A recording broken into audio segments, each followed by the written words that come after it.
So, so listen, I was sitting here, and as you guys know, like, I'm in the car almost, 50% of my life is in the car. But I was sitting here and I was thinking as I was driving, and I was like, gosh, I just feel so amazing. Like, I just feel so good. I feel relaxed. Um, and from that, I had this thought, and I'm just gonna go through the thoughts with you, right? And let you travel through a portion of my mind with me.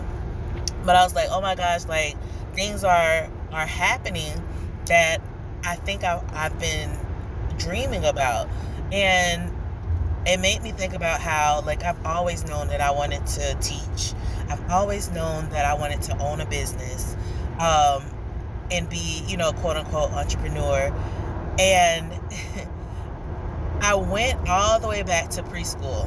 When I was in preschool, um, the owner of the preschool was like, what do you want to be when you grow up? So imagine, 2, 3-year-old me, like, looking around the office, like, I want to do what you do. I want to do what you doing. Like, I think I could do this. And she laughing, she was just laughing a little. And it wasn't, a laugh as like, oh, you can't do this. It was just like, I like that, like, okay.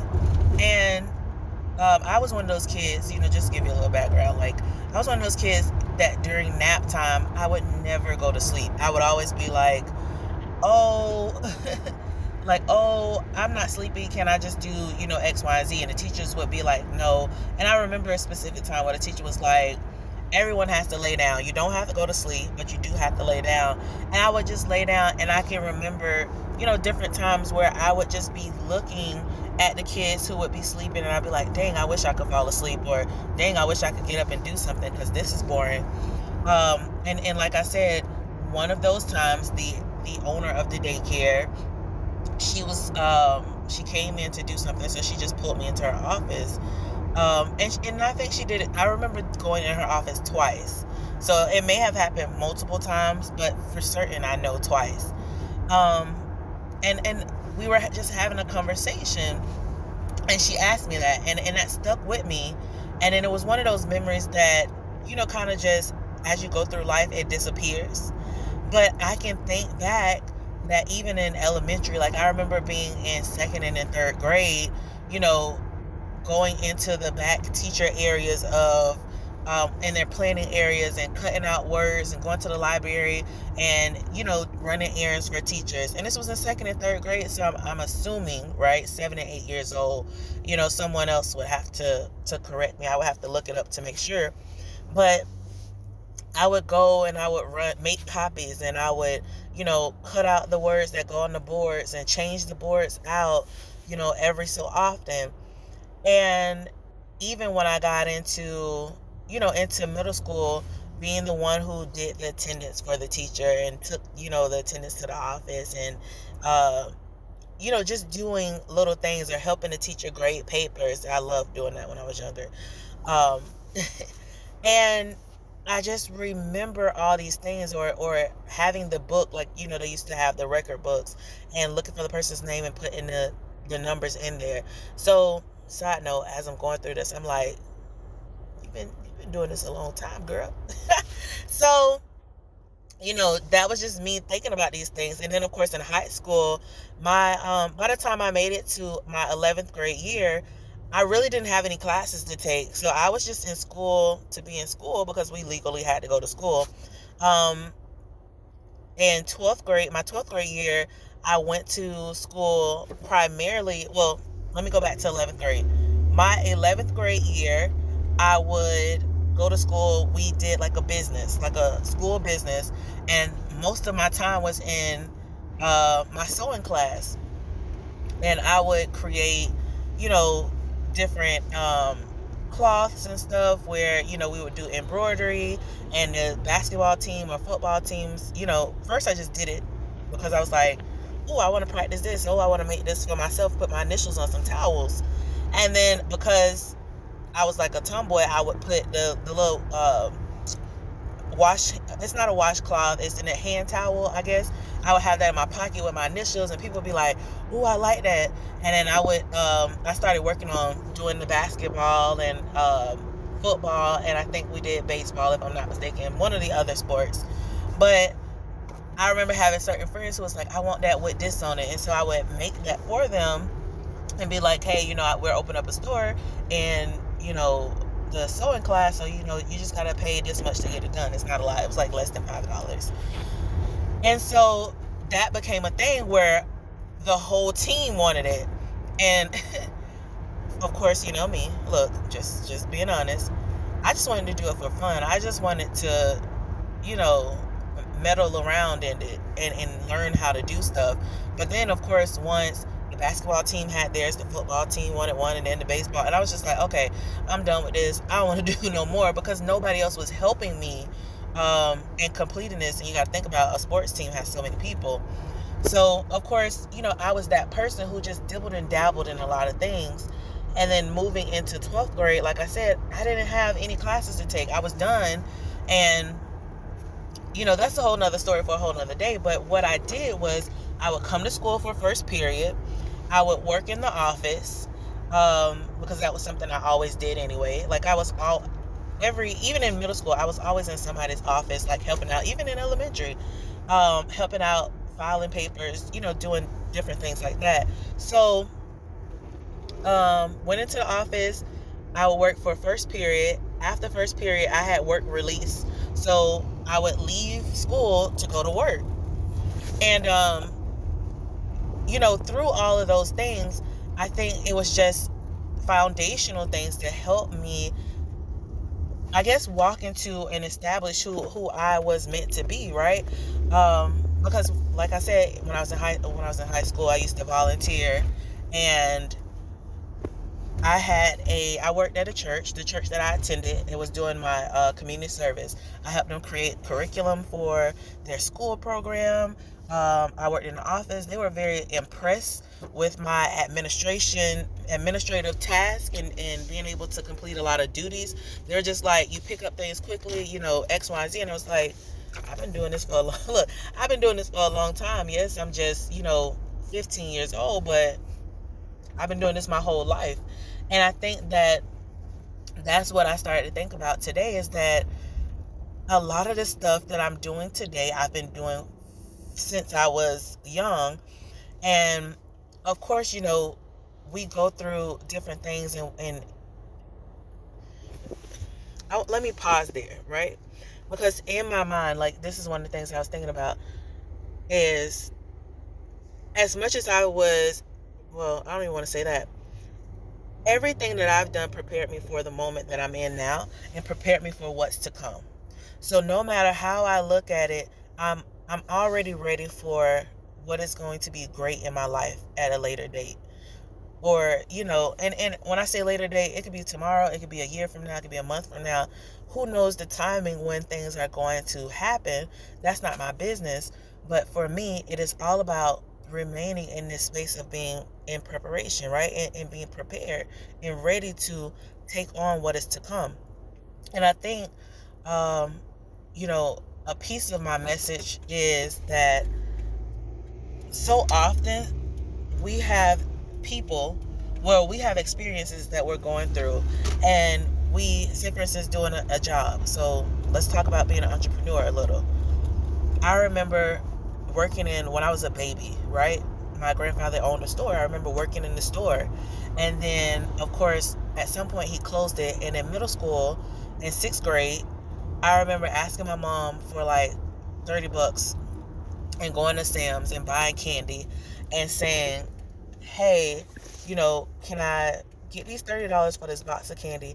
And when I sell it, I'll give you your money back, and then I have enough to buy my next box.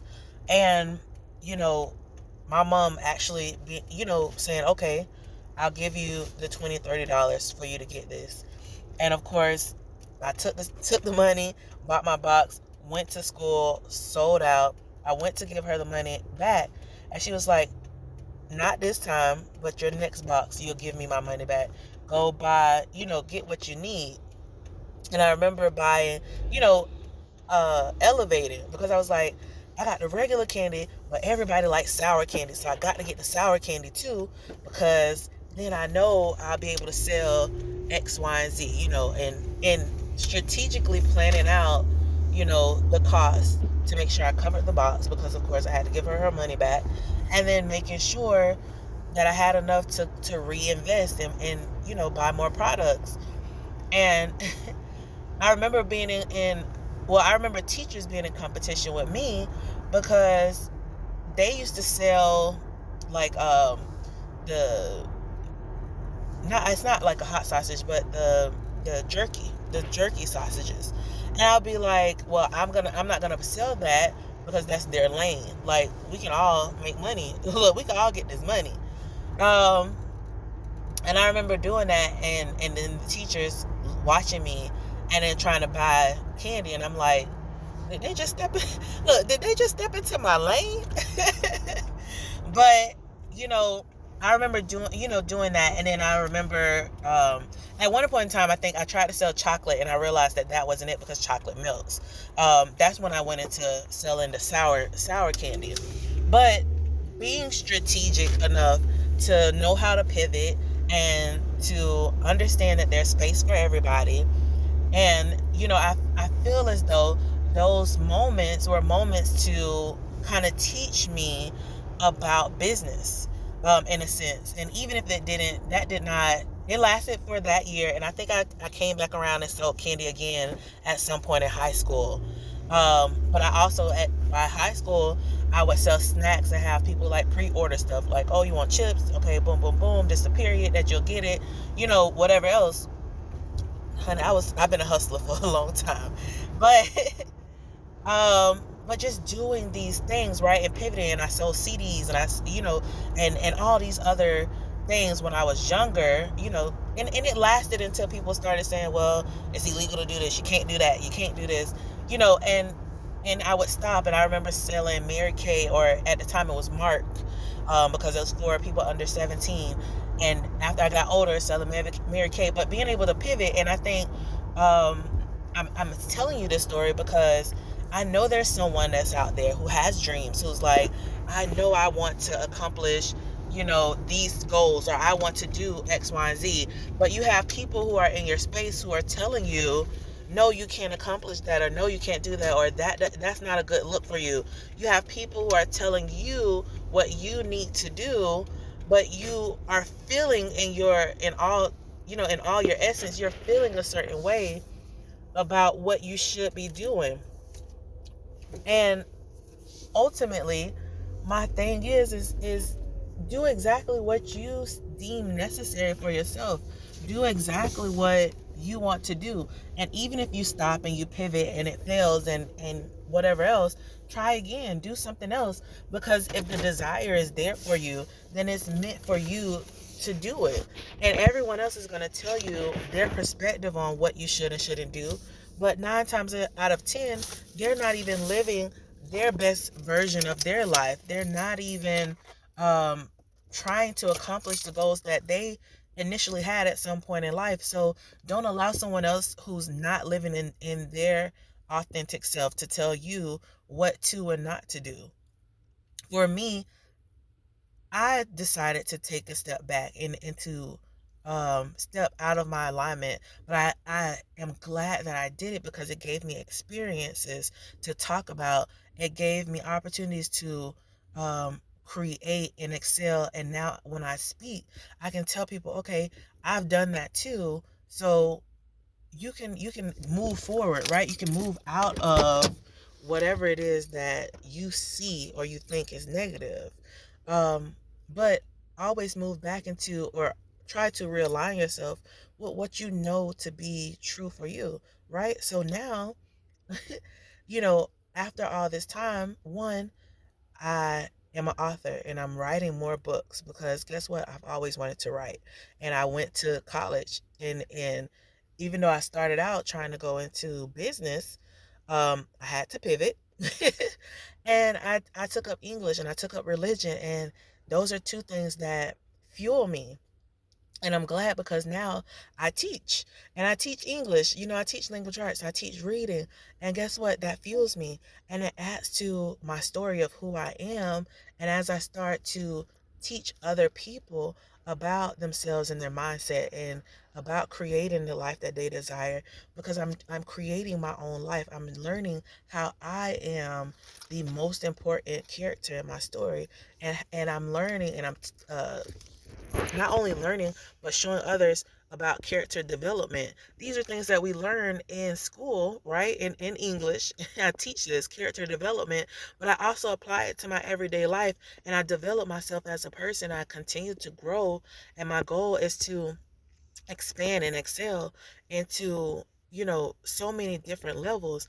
And of course, owning my own business, opening up my own school so that I can teach, other women, other adults on this same thing about becoming more in control of their lives and being the primary player. You know what I'm saying? The director, the main character, the the the musician, and all these different aspects. um my thing is to influence those women so that they can impact their themselves first, and then their family and their children. And I work with children, so impacting them so that they can see, hey, you know what, my actions have repercussions, or it plays into what it is that I want to do, and I can start now to create and be prepared, and acknowledge and witness the development of myself in my story. So y'all, I feel like I said a lot, and as y'all all know, when I get to work, I got to get to work. But maybe soon we'll come back to this. If there's something that you like, please write in the comments, you guys. Like, share, subscribe to the page. um I want to touch more on this, but let me know if this is something that interests you, so that I can know, what to talk about, where to go, so that it can be a conversation between us, because it's not just about me. I think that I'm just a character. I'm the director of my own life. And as I go through my life, I want to be able to inspire others to say, hey, she did it, I could do it too. Let me change. Because within a year, a lot has changed for myself. And I'm definitely going to talk about that probably in another video. But I'm glad of the change, and I'm glad to even know where it's going to go after this. So, y'all, I'm out of here. I love y'all. Click subscribe. I'll see y'all later. Bye.